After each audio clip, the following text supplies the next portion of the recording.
प्रिय आत्मन, तुम यहां यूं ही नहीं आए हो। ये वीडियो, ये क्षण और ये मिलन पूर्व जन्मों के अनगिनत कर्मों का संयोग है। एक बार फिर आत्मा तुम्हें खींच लाई है उस रहस्य की ओर जिसे तुमने अनजाने में भुला दिया था। क्या तुमने कभी गहराई से सोचा है ये जीवन क्या है? ये बार बार जन्म लेना, मृत्यु के द्वार से गुजरना, ये सुख दुख की साइकिल, ये सब क्यों? और सबसे बड़ा प्रश्न, यदि आत्मा अमर है तो क्यों वह बार बार इस नश्वर संसार में आती है? आज से हम उस यात्रा की शुरुआत कर रहे हैं जिसमें तुम अपनी ही आत्मा से मिलोगे। परमहंस योगानंद के दृष्टिकोण से, गहन ध्यान की अंतर्दृष्टि से और शाश्वत सत्य की सुगंध से भीगे हुए उन उत्तरों से जिनकी तुम्हारी आत्मा को वर्षों से तलाश रही है। आत्मा, यह शब्द जितना सरल है उसका रहस्य उतना ही गहरा। योगानंद कहते हैं, आत्मा न कहीं से आती है न कहीं जाती है, वह है ही नहीं, वह होने से परे है, वह चेतना है। परंतु प्रश्न उठता है, अगर आत्मा शुद्ध है, पूर्ण है, मुक्त है, तो वह इस संसार में क्यों आती है जहां दुख, मोह और मृत्यु हर पग पर खड़े हैं? उसका कारण है अनुभव। परमहंस योगानंद स्पष्ट करते हैं कि ईश्वर ने आत्मा को इस संसार में इसलिए भेजा ताकि वह स्वयं को अनुभव कर सके। जैसे एक कलाकार कैनवास पर रंग भरता है, वैसे ही आत्मा जीवन की रंगभूमि पर उतरती है ताकि वह यह देख सके कि अज्ञान में फंसी हुई चेतना कैसे फिर से अपने स्वरूप को खोजती है। यह संसार एक विद्यालय है। आत्मा यहां सीखने आती है, प्रेम क्या है, त्याग क्या है, क्षमा क्या है और अंततः मुक्ति क्या है। जब वह जन्म लेती है तो भूल जाती है कि वह क्या थी, कहां से आई थी। लेकिन जीवन के अनुभव उसे धीरे धीरे उस बिंदु की ओर ले जाते हैं जहां से यात्रा शुरू हुई थी। यह भुलावा ही सबसे बड़ा खेल है, लीला। आत्मा को इस भुलावे में डालकर उसे यह भ्रम देना कि तुम एक शरीर हो, एक नाम हो, एक पहचान हो, यही माया है। और माया का उद्देश्य है आत्मा को परीक्षा में डालना। यदि आत्मा कभी भी यह जान जाए कि वह कौन है तो उसका मोह समाप्त हो जाएगा और फिर संसार टिक नहीं सकता। परमहंस योगानंद इसे दिव्य भूल कहते हैं, एक सुंदर भ्रम जिसके माध्यम से आत्मा ईश्वर की लीलाओं को जीती है। आत्मा संसार में आती है क्योंकि ईश्वर चाहता है कि वह स्वयं को स्वयं के माध्यम से देखे, जैसे आईना खुद को देखना चाहता हो। मित्रों, यदि आपके भीतर अब तक कोई कंपन उठा है, कोई कंपन जो कहता है, हां यही बात थी जो मैं वर्षों से महसूस कर रहा था, तो समझिए आपने अपने भीतर की चेतना को छू लिया है। यह सिर्फ एक वीडियो नहीं है, यह आत्मा की यात्रा की शुरुआत है। यदि आपने अब तक अपने भीतर कोई हल्की सी रोशनी महसूस की हो, कोई गूंज जो कहती है मैं इससे आगे भी जानना चाहता हूं, तो इस यात्रा में हमारे साथ जुड़िए। आपका लाइक उस ऊर्जा का आभार होगा जो यहां साझा हो रही है, और सब्सक्राइब करना एक संकेत होगा कि आप इस रहस्य की अगली परत तक चलने को तैयार हैं। पर ध्यान रहे, यह कोई मांग नहीं, यह एक निमंत्रण है उस खोज की ओर जो आपको आपके भीतर के ब्रह्मांड से जोड़ दे। आत्मा संसार में क्यों आती है? इसका पहला उत्तर है भूलकर, फिर से याद करने के लिए। जैसे बच्चा चलना भूलकर गिरता है और फिर खड़ा होता है, वैसे ही आत्मा गिरती है, मोह में उलझती है और फिर एक दिन ध्यान, सत्संग और आत्मचिंतन के माध्यम से स्वयं को पुनः पहचानती है। अब प्रश्न उठता है, क्या आत्मा अपनी इच्छा से आती है या कोई और शक्ति उसे भेजती है? क्या हम वास्तव में मुक्त हैं या ईश्वर की योजना में केवल एक पात्र? इन्हीं प्रश्नों की अगली परत को हम गहराई से खोलेंगे और जानेंगे आत्मा का संसार में आगमन कैसे होता है, कौन उसे भेजता है और जन्म का रहस्य क्या है। परमहंस योगानंद स्पष्ट करते हैं, आत्मा का संसार में आना कोई साधारण प्रक्रिया नहीं है। यह एक सूक्ष्म योजनाबद्ध चक्र है जिसे कर्म और इच्छा नियंत्रित करते हैं। याद रखो, आत्मा की मूल प्रकृति तो निर्विकार है, शुद्ध है, लेकिन जब वह ईश्वर से अलग होने का स्वप्न देखती है तब वह इच्छा के घेरे में प्रवेश कर जाती है। इच्छा यही बीज है जन्म का। जैसे ही आत्मा के भीतर यह सूक्ष्म कंपन उठता है, मैं अनुभव करना चाहता हूं, वैसे ही माया सक्रिय हो जाती है। कर्म उसके चारों ओर एक ऐसा जाल बुनता है जो उसे पृथ्वी पर आने के लिए तैयार करता है। यह कर्म कोई दंड नहीं है, यह प्रक्रिया है जिससे आत्मा अपनी इच्छा को अनुभव में बदल सके। जब आत्मा पृथ्वी पर जन्म लेने के लिए तैयार होती है तो सूक्ष्म शरीर उसके चारों ओर निर्मित होता है। यह शरीर विचारों, संस्कारों और अधूरी इच्छाओं से बना होता है। फिर एक ऐसा परिवार चुना जाता है, ऐसी परिस्थितियां, ऐसा देश, समय और माता पिता जो उस आत्मा की कर्म योजना को साकार करने के लिए उपयुक्त हो। यह चुनाव आत्मा स्वयं करती है, ईश्वर की मौन सहमति से। योगानंद कहते हैं, हर जन्म आत्मा की स्वयं की सहमति से होता है। यदि कोई गरीबी में जन्म लेता है या समृद्धि में, यह पूर्व की इच्छाओं और कर्मों की यात्रा का परिणाम होता है। ईश्वर कोई सजा नहीं देता, वह केवल दर्पण है जो आत्मा को वह दिखाता है जो उसने स्वयं रचा है। जन्म कोई संयोग नहीं, यह पूर्व नियोजित घटना है। गर्भ में प्रवेश करते समय आत्मा अपनी सारी पुरानी स्मृतियों को भूल जाती है। यह भूलना जरूरी है, क्योंकि यदि वह सब कुछ याद रखे तो वह नाटक नहीं कर पाएगी, वह सीख नहीं पाएगी। जैसे एक अभिनेता को मंच पर अपनी असली पहचान छोड़नी होती है, वैसे ही आत्मा को भी अपने दिव्य स्वरूप को छोड़कर एक नया पात्र बनकर आना होता है। अब प्रश्न यह उठता है, जब आत्मा अपनी इच्छा से आती है, जब वह स्वयं परिवार और परिस्थितियां चुनती है, तो क्या यह सब भाग्य है या हम उसे बदल सकते हैं? यह प्रश्न तुम्हें आत्मा की अगली गहराई तक ले जाएगा। पर अभी रुकिए, जन्म की इस प्रक्रिया में एक रहस्य और छिपा है, और वह है प्राण। आत्मा जब शरीर में प्रवेश करती है तो कैसे उसमें प्राण आता है? कब वह चेतना भ्रूण में प्रवेश करती है? और वह कौन सा क्षण होता है जब मृत मिट्टी में जीवन का संचार होता है? जब कोई स्त्री गर्भवती होती है तो वह केवल एक शरीर को जन्म नहीं दे रही होती, वह ब्रह्मांड की सबसे रहस्यमयी प्रक्रिया को सक्रिय कर रही होती है। गर्भ में शिशु का विकास शारीरिक रूप से तो माता पिता के माध्यम से होता है, पर आत्मा का प्रवेश किसी ऊर्जा केंद्र के द्वारा होता है, जिसे प्रवेश द्वार कहा जा सकता है। परमहंस योगानंद कहते हैं, तीसरे महीने के आसपास जब भ्रूण का मस्तिष्क विकसित होने लगता है, तब आत्मा उसमें प्रवेश की तैयारी करती है। लेकिन यह प्रवेश अचानक नहीं होता, यह एक 3 चरणीय यात्रा होती है। पहला, सूक्ष्म शरीर का संपर्क, दूसरा, प्राण के माध्यम से चेतना का संचार, और तीसरा, अहंकार की बीज बूंदी। पहले चरण में आत्मा भ्रूण के चारों ओर मंडराती है, जैसे कोई परिंदा अपने नए घर को परखता है। वह उस गर्भ की ऊर्जा, उस परिवार की तरंगों और माता की भावनाओं को पढ़ती है। यदि वह उपयुक्त नहीं लगे तो आत्मा वहां से हट सकती है। इसे गर्भ त्याग भी कहते हैं। दूसरे चरण में प्राण प्रवेश करता है। यह वह क्षण होता है जब शिशु के हृदय में पहली बार धड़कन सुनाई देती है। यह धड़कन आत्मा नहीं होती, यह प्राण होता है। प्राण एक अदृश्य सेतु है जो आत्मा और शरीर के बीच पुल बनाता है। प्राण न हो तो शरीर केवल कोशिकाओं का ढेर है। प्राण के आने के बाद ही शरीर जीवित कहलाता है।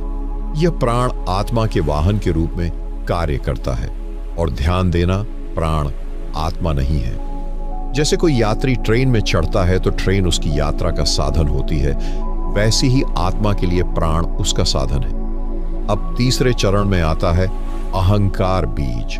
यह वह बीज है जो आत्मा को कहता है, मैं यह हूं। यही मैं का बोध आत्मा को व्यक्ति में बदलता है। यदि यह मैं न हो तो आत्मा केवल साक्षी होती, कभी अनुभव करता नहीं बन पाती। तो आत्मा अब शरीर में होती है। प्राण उसे जीवित रखता है और अहंकार उसे यह भ्रम देता है कि वह एक सीमित व्यक्ति है।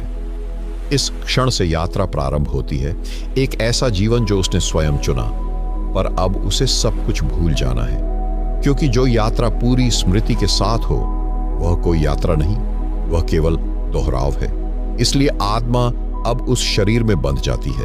वह बच्चा रोता है जब जन्म होता है, क्योंकि आत्मा समझ जाती है कि वह फिर से एक भूल भुलैया में आ गई है। वह रोता है क्योंकि वह जानती है कि उसे फिर से सब कुछ सीखना होगा, याद करना होगा, अपने आप को, अपने परमात्मा को। पर अब एक सवाल और उभरता है, क्या गर्भस्थ शिशु भी अनुभव करता है? क्या आत्मा गर्भ में रहते हुए भी देख सकती है, सुन सकती है, महसूस कर सकती है? क्या वह साधक की तरह जागरूक रह सकती है? जब बच्चा मां के गर्भ में होता है तो वह केवल शरीर नहीं बना रहा होता, वह चेतना की सबसे प्राचीन स्मृतियों को अपने भीतर समेटे होता है। परमहंस योगानंद कहते हैं, गर्भस्थ शिशु वह सबसे पवित्र द्वार होता है जहां आत्मा और ईश्वर के बीच का संबंध सबसे स्पष्ट होता है, यदि उसे भुलाया न जाए। गर्भ में आत्मा पूरी तरह से सजग होती है, वह सुन सकती है, समझ सकती है और ऊर्जा को ग्रहण भी कर सकती है। इसलिए तो कहते हैं, गर्भ संस्कार केवल धार्मिक परंपरा नहीं, एक वैज्ञानिक और आध्यात्मिक प्रक्रिया है। मां की हर भावना, हर डर, हर प्रेम शिशु की चेतना को आकार देता है। पर आत्मा उन सभी भावनाओं की केवल गवाह नहीं होती, वह उन्हें अपने भीतर संस्कार के रूप में दर्ज करती है। इसलिए कई लोग जीवन भर डरते हैं, दुखी रहते हैं या दूसरों को बिना कारण नापसंद करते हैं, क्योंकि वे गर्भ में हुए अनुभवों की छाया में जी रहे होते हैं। ध्यान से सुनो, जब आत्मा गर्भ में होती है तो वह पूर्ण स्मृति में होती है। उसे अपने पिछले जन्मों की झलकियां दिखती हैं। वह जानती है कि वह कौन थी, क्या चाहती थी और क्यों वापस आई है। पर जैसे ही शरीर विकसित होता है, मस्तिष्क सघन होता है, प्राण अपना बंधन मजबूत करता है, वैसे वैसे आत्मा की स्मृति फीकी पड़ने लगती है। उसे मैं का बोध दिया जाता है और मैं कौन थी का स्मरण छीन लिया जाता है। अब तुम सोच सकते हो, क्या कोई आत्मा उस स्मृति को जन्म के बाद भी साथ ला सकती है? हाँ, कुछ आत्माएं लाती हैं। इन्हें ओल्ड सोल्स कहा जाता है, पुरानी आत्माएं। ये बच्चे असामान्य होते हैं, शांत होते हैं, अधिक समझदार होते हैं। कभी कभी वे बातें करते हैं जो उनके उम्र से मेल नहीं खाती। कभी कभी वे एक विशेष भाषा, स्थान या व्यक्ति से अचानक जुड़ाव महसूस करते हैं, क्योंकि वह सब उनकी पिछली स्मृतियों की झलक होती है।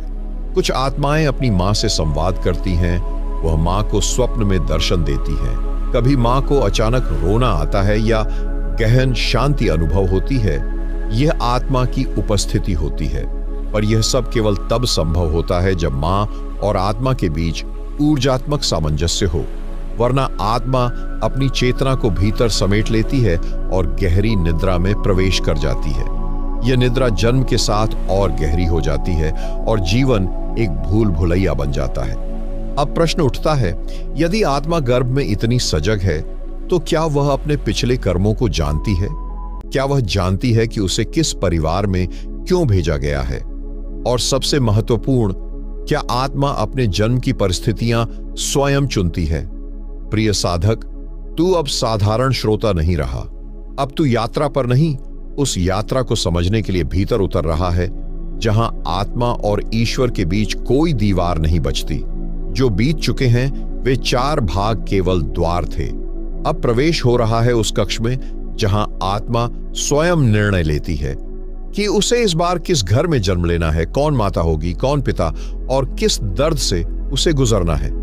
तू यह सुनकर चौंकेगा, पर हां, आत्मा ही चुनती है अपना जन्म। परमहंस योगानंद अपने ध्यान के गहन क्षणों में यह रहस्य उद्घाटित करते हैं। जब आत्मा मृत्यु के बाद सूक्ष्म लोक में पहुंचती है, तब वह अपने कर्मों की तरंगों को अनुभव करती है। उन्हीं तरंगों के आधार पर वह निर्णय लेती है कि अगली बार उसे कहां जन्म लेना है, किस प्रकार की स्थितियों में उसे स्वयं को फिर गढ़ना है। ये निर्णय कोई देवता नहीं करता, ये भाग्य नहीं करता, ये स्वयं आत्मा करती है अपने संचित कर्मों के अनुसार। यह चुनाव केवल एक इच्छा नहीं, एक गणित होता है, एक गहन ऊर्जा गणित, जिसमें आत्मा देखती है कौन से माता पिता के माध्यम से वह उन कर्मों को भोग पाएगी, कहां जन्म लेने से उसे सबसे अधिक सीखने को मिलेगा, कौन सा वातावरण उसके भीतर के संस्कारों को बाहर लाएगा। तुम सोच सकते हो, क्या कोई आत्मा जानबूझकर दुखमय जीवन को चुन सकती है? हां, कई आत्माएं जानबूझकर कष्टमय जीवन का चुनाव करती हैं, क्योंकि उन्हें उस पीड़ा के माध्यम से आत्मा की गहराई तक पहुंचना होता है। वे जन्म लेती हैं निर्धनता में, वे जन्म लेती हैं अस्वस्थ शरीर में, वे जन्म लेती हैं बंधनों में, क्योंकि वे जानती हैं कि ये बंधन ही उन्हें मुक्ति की पुकार तक ले जाएंगे।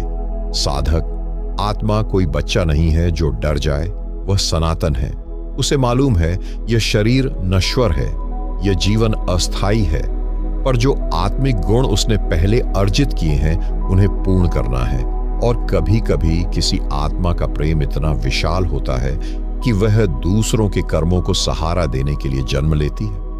उसे उस परिवार में जन्म लेना होता है जहां कोई सदस्य आत्मिक रूप से गिर चुका हो और वह आत्मा उसका मार्गदर्शन करने आती है। ऐसे बच्चों को तुम चमत्कारी कहते हो। वे कम बोलते हैं, अधिक समझते हैं, वे छोटी उम्र में ही ईश्वर को याद करते हैं। क्यों? क्योंकि वे किसी उद्देश्य के साथ जन्मे हैं। पर यह सब निर्णय आत्मा लेती है, जन्म पूर्व की अंतरात्मा सभा में। यह सभा कहाँ होती है? कैसे आत्मा वहां पहुंचती है? कैसे वहां आत्मा को अपने पूर्व जन्म दिखाई देते हैं? कैसे एक दिव्य अस्तित्व उसे विकल्प दिखाता है और वह आत्मा हाथ उठाकर कहती है, मुझे वहां जाना है। अब तुम यात्रा के उस मोड़ पर आ चुके हो जहां आत्मा केवल एक रहस्य नहीं बल्कि स्वयं बोलने लगती है। इस भाग में हम प्रवेश कर रहे हैं आत्मा की उस दिव्य सभा में जिसे योगानंद परमहंस ने साउंड ऑफ सोल प्योरपज कहा है, जहां जन्म लेने से पहले आत्मा अपने पूरे भावी जीवन को एक दिव्य चलचित्र की तरह देखती है और फिर स्वेच्छा से यह कहती है, मैं इस जीवन को चुनती हूं। अब ध्यान से सुनो। जब आत्मा मृत्यु के बाद सूक्ष्म लोक में पहुंचती है तो वह एक विशेष ऊर्जा क्षेत्र में आमंत्रित होती है। यह क्षेत्र न तो पृथ्वी है, न ही किसी स्वर्ग की कल्पना। यह एक स्पंदनशील चेतना मंडल है जहां कई अन्य जागरूक आत्माएं, कुछ दिव्य मार्गदर्शक और ब्रह्म चेतना का एक अंश उसकी प्रतीक्षा कर रहे होते हैं। यह कोई बैठक नहीं होती, यह ऊर्जाओं का मिलन होता है। वहां आत्मा को एक प्रकाश पथ दिखाया जाता है। वह पथ उसके पूर्व जन्मों के सारे कर्मों की झलकियां लेकर आता है।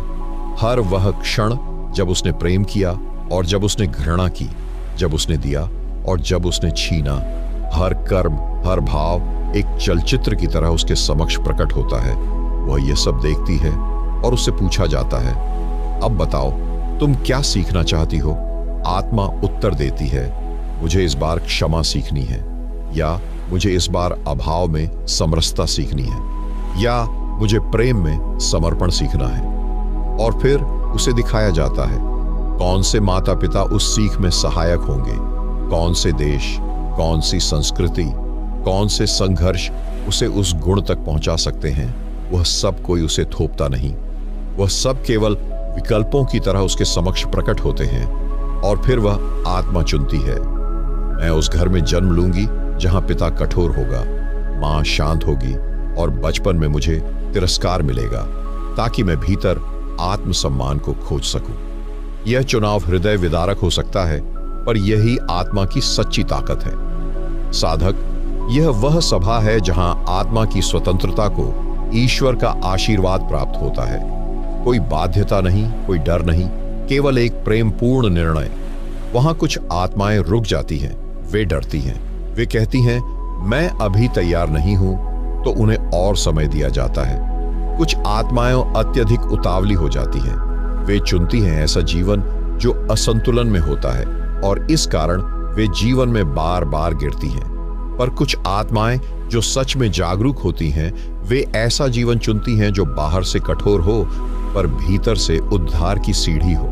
यही आत्माएं होती हैं जो आध्यात्मिक पथ पर जल्दी चल पड़ती हैं, क्योंकि उनके भीतर वह पूर्व संकल्प जागता है। साधक, यह सभा कोई कल्पना नहीं, यह प्रत्येक आत्मा के भीतर गहराई से अंकित एक स्मृति है।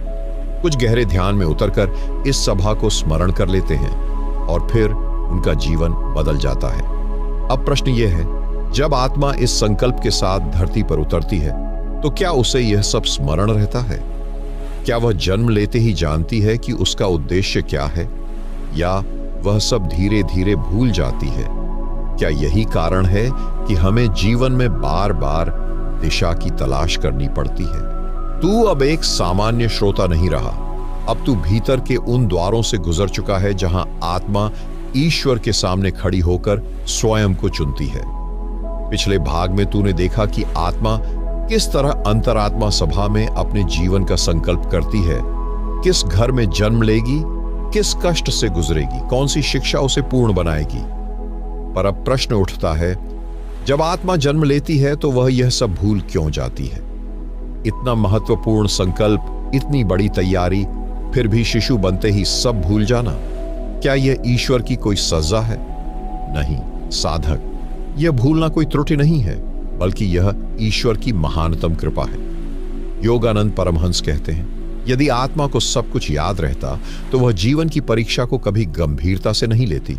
तब वह अभिनय करती, जीती नहीं, और आत्मा अभिनय से नहीं, अनुभव से पूर्ण होती है। जैसे कोई अभिनेता मंच पर जाता है तो वह जानबूझकर अपनी वास्तविकता को छोड़ देता है ताकि वह किरदार को पूरी तरह जी सके। ठीक वैसे ही आत्मा जब इस धरती पर आती है तो वेल ऑफ फॉरगेटफुलनेस यानी भूलने का पर्दा उसके चारों ओर डाल दिया जाता है। यह पर्दा उसे अपनी पिछली स्मृतियों, अपने संकल्पों, यहां तक कि अपने ईश्वर से संबंध को भी अस्थायी रूप से भुला देता है। क्यों? क्योंकि यह भूलना ही आत्मा को खोजने की तीव्र इच्छा देता है। यही वह रहस्य है जिसकी वजह से एक बच्चा मां की गोद में होते हुए भी रातों को रोता है, बिना किसी कारण के भीतर बेचैनी अनुभव करता है, क्योंकि उसकी आत्मा के भीतर कोई गूंजता है, कोई गहरी पुकार कहती है, तू इस संसार का नहीं है। जैसे जैसे बच्चा बड़ा होता है वह इस पुकार को समाज, शिक्षा, महत्वाकांक्षा के शोर में खो देता है। परंतु आत्मा कभी चुप नहीं रहती। वह समय समय पर संकेत देती है। जब जीवन अचानक ठहर जाता है, जब कोई असहनीय पीड़ा आती है, जब सब कुछ होते हुए भी भीतर खालीपन रह जाता है, तब आत्मा फुसफुसाकर कहती है, याद कर तू क्यों आया था। ये संकेत कभी किसी संत की बात में मिलते हैं, कभी किसी किताब में, कभी किसी दुख में, और कभी रात के सन्नाटे में जब तू अकेला होता है।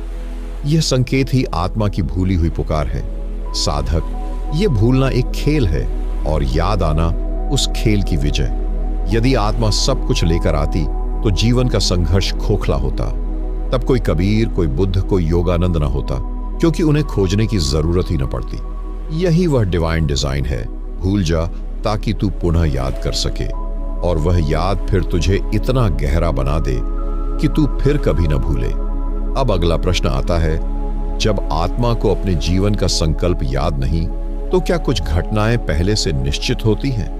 क्या जीवन पूर्व लिखित होता है या हम उसे बना सकते हैं? क्या भाग्य सच में तय है या हम हर क्षण उसे बदल सकते हैं? परमहंस योगानंद जी कहते हैं, जीवन की योजना तो तय होती है, लेकिन उसकी दिशा वह तुम्हारे कर्मों से पल पल बदल सकती है। ध्यान से समझ। जब आत्मा जन्म लेने से पहले अंतरिक्षीय मंडल में अपने कर्मों और सीखने के उद्देश्यों के आधार पर कुछ मुख्य घटनाएं चुनती है, जैसे कि कौन माता पिता होंगे, कौन से रिश्ते आएंगे, कौन से दुख या चुनौतीपूर्ण क्षण होंगे, तो वह एक ढांचा बनाती है। यह ढांचा वैसा ही है जैसे कोई संगीतकार धुन तो रचता है, पर हर बार बजाने का तरीका बदल सकता है। यानी कुछ घटनाएं निश्चित होती हैं, पर उनकी अभिव्यक्ति और परिणाम तुम्हारे हाथ में होते हैं। उदाहरण के लिए, मान लो आत्मा ने यह तय किया कि उसे किसी जीवन में अस्वीकार होना है ताकि वह भीतर आत्म स्वीकृति पा सके। अब यह अस्वीकार किससे होगा? पिता से, प्रेमी से, समाज से, और उसका असर क्या होगा? अवसाद, आत्महत्या की प्रवृत्ति या प्रबुद्ध होने की चिंगारी? यह आत्मा के उस समय के चेतना स्तर और उसके विकल्पों पर निर्भर करता है। यही कारण है कि भाग्य और पुरुषार्थ दोनों एक साथ चलते हैं। भाग्य वह दरवाजा है जो तुझे चुनौती देता है, और पुरुषार्थ वह चाबी है जिससे तू दरवाजा खोल या तोड़ सकता है। योगानंद कहते हैं, जब तुम ध्यान, साधना और सच्चे आत्मज्ञान में प्रवेश करते हो तो तुम अपने पूर्व जन्मों के कर्मों को भी जलाने लगते हो, और तब भाग्य की किताब दोबारा लिखी जाने लगती है। तू पूछेगा, क्या कोई उदाहरण है? हाँ, स्वामी विवेकानंद। एक ऐसा जीवन जो प्रारंभ में साधारण था, पर जब रामकृष्ण परमहंस से मिलन हुआ तो आत्मा ने अपनी योजना को पहचाना और वह कर्मों के नीचे दबा भाग्य जाग गया। यहां से समझ आता है साधक का जीवन नियति से चलता है, पर ज्ञानी का जीवन चेतना से। अर्थात जब तू सोया हुआ है तो जीवन तुझे अपनी योजना पर चलाता है, लेकिन जब तू जाग जाता है तो तू जीवन को अपनी रोशनी से बदलने लगता है। तो अब प्रश्न यह नहीं है कि भाग्य पहले से तय है या नहीं, बल्कि यह है कि तू सो रहा है या जाग रहा है। जैसे जैसे आत्मा अपने भीतर के सत्य से जुड़ती है, ध्यान, सेवा, तपस्या और प्रेम के माध्यम से वह अपनी पुरानी स्क्रिप्ट को संशोधित करने लगती है। और यही आत्मा की सबसे बड़ी स्वतंत्रता है कि वह कर्मों से बंधी है, लेकिन मुक्ति की ओर बढ़ सकती है। अब अगला चरण एक और अद्भुत रहस्य को खोलेगा। जब आत्मा अपने जीवन में बहुत अधिक पीड़ा से गुजरती है, तो क्या कोई ईश्वरीय हस्तक्षेप होता है? क्या कभी आत्मा की सहायता के लिए दिव्य शक्तियां उतरती है? क्या आत्मा को अकेला छोड़ दिया जाता है या कोई उसका मार्गदर्शन करता है? परमहंस योगानंद ने गहराई से बताया कि हर आत्मा के साथ उसके कर्मों, उसकी चेतना और उसके संकल्पों के अनुसार एक या अनेक दिव्य मार्गदर्शक जुड़े होते हैं। इन्हें अंग्रेजी में स्पिरिट गाइड्स या गुरु से अस्त्रल दुनिया कहा जाता है। ये मार्गदर्शक कोरे विचार नहीं, बल्कि सूक्ष्म लोकों के सजीव प्राणी हैं। अक्सर वे आत्माएं जो मोक्ष की सीमा तक पहुंच चुकी होती हैं, पर वे इस धरती के लिए प्रेम और करुणा से पीछे रुक जाती हैं, ताकि तुम्हारी, मेरी, हम सबकी आत्मा को भूलने के इस गहरे दुख से बाहर निकाल सके। जब तू संकट में होता है, जब तू जीवन के अर्थ से दूर होता है, तब वे संकेतों के माध्यम से बोलते हैं। कभी कोई किताब तुझे सही समय पर मिलती है, कभी कोई अजनबी एक वाक्य बोल देता है जो सीधे तेरे हृदय में उतर जाता है। यह सब संयोग नहीं होता, यह दिव्य योजना होती है। परमहंस योगानंद ने एक बार कहा था, यदि तुम एक कदम सच्चे मन से ईश्वर की ओर बढ़ते हो, तो वह 100 कदम तुम्हारी ओर आता है, कभी गुरु के रूप में, कभी संकेतों में, तो कभी सीधे अपने प्रेम की गूंज में। अब तू पूछेगा, क्या हम इन मार्गदर्शकों को देख सकते हैं? देख नहीं, महसूस कर सकते हैं। जब तू ध्यान में गहराई से उतरता है, जब तेरा मन मौन होता है, जब तू अपने भीतर की आवाज सुनने लगता है, तब तू उनके स्पर्श को जानने लगता है। कभी कभी सपनों में, कभी एक अनकहे विचार के रूप में, कभी उस अनजानी शांति के रूप में जो तूने जीवन में पहले कभी नहीं महसूस की होती। वे हर समय कुछ कह रहे होते हैं, पर तू अपने शोर में उन्हें सुन नहीं पाता। इसलिए ध्यान, साधना, मौन तुझे उनकी ओर ले जाते हैं। और यह भी ध्यान रहे, सच्चे मार्गदर्शक कभी तुझ पर हावी नहीं होते। वे केवल संकेत देते हैं, वे स्वतंत्रता का सम्मान करते हैं। वही मार्गदर्शक सच्चे होते हैं जो तुझे तेरी स्वतंत्रता में ही अधिकार की रोशनी देते हैं। अब प्रश्न है, क्या हर आत्मा के लिए कोई मार्गदर्शक तय होता है? हाँ, और अगर तू गहराई से उन्हें पुकारे, पूरी श्रद्धा और विनम्रता से, तो तुझे उनका साथ महसूस होगा। कभी भावुकता में आंखें भर जाएंगी, कभी हृदय से आभार फूट पड़ेगा बिना किसी कारण के। वहीं से तू समझेगा, मैं कभी अकेला नहीं था, मुझे सिर्फ देखना नहीं आया। अब हम जानेंगे, क्या आत्मा को हर जन्म में मोक्ष की याद रहती है, या वह बार बार संसार में फंसने के लिए अभिशप्त है? मोक्ष की प्रक्रिया क्या है, और क्या कोई आत्मा तय कर सकती है कि यह उसका अंतिम जन्म हो? अब हम उस द्वार पर आ खड़े हुए हैं जहां से कोई वापसी नहीं होती, जहां आत्मा खुद से पूछती है, क्या मैं अब मुक्त हूं? क्या यह मेरा अंतिम जन्म है? यह प्रश्न कोई साधारण प्रश्न नहीं है। यह वही प्रश्न है जो बुद्ध ने किया, जो महावीर ने किया, जो योगानंद ने किया, और जिसे तू भी अगर भीतर मौन में उतरे तो करेगा। पर यह अंतिम जन्म होता कैसे है? क्या आत्मा निर्णय ले सकती है कि अब वह लौटेगी नहीं? परमहंस योगानंद कहते हैं, जब आत्मा संसार की सारी लिप्साएं छोड़ देती है, सारे बंधनों को पहचान लेती है, और जब उसका हृदय केवल परमेश्वर की ओर तड़पने लगता है, तभी आत्मा अंतिम जन्म की दहलीज पर आती है। मुक्ति कोई इनाम नहीं है, मुक्ति कोई फल नहीं है। मुक्ति एक स्थिति है जहां आत्मा को कुछ भी खींच नहीं पाता, न सुख, न दुख, न मोह, न वासना, न देह, न नाम, न यश, न अपयश। जब आत्मा पूर्ण हो जाती है तो उसे कोई अधूरापन नहीं खींचता। लेकिन यह निर्णय लेना आसान नहीं, क्योंकि आत्मा ने जन्म दर जन्म इतने संस्कार ओढ़ लिए होते हैं कि वह स्वयं को देह समझने लगती है। इसलिए ध्यान, साधना, सेवा, प्रेम और वैराग्य, ये 5 दीपक हैं जो आत्मा को उसकी स्मृति लौटाते हैं। जब ये 5 दीपक आत्मा के भीतर जलते हैं, तब वह कह सकती है, अब मेरा सब कुछ पूर्ण है, अब मैं केवल ईश्वर में विश्राम करना चाहती हूं। पर क्या आत्मा यह तय कर सकती है? हां, परमहंस योगानंद ने अनेक आत्माओं को देखा जिन्होंने अपने अंतिम जन्म की तैयारी इस जीवन में ही कर ली। उन्होंने अपने जीवन को ऐसा रूप दिया जहां हर कर्म, हर विचार, हर भावना उन्हें एक ही दिशा में ले जाती थी, ईश्वर की गोद में। जब आत्मा इस स्थिति तक पहुंचती है तो जीवन उसे खींचता नहीं, बल्कि वह जीवन को प्रेम पूर्वक विदा देती है। उस विदा में न दुख होता है, न भय, केवल मौन होता है, केवल शांत श्वास, केवल एक मुस्कान, जैसे कोई बच्चा मां की गोद में चैन से सो गया हो।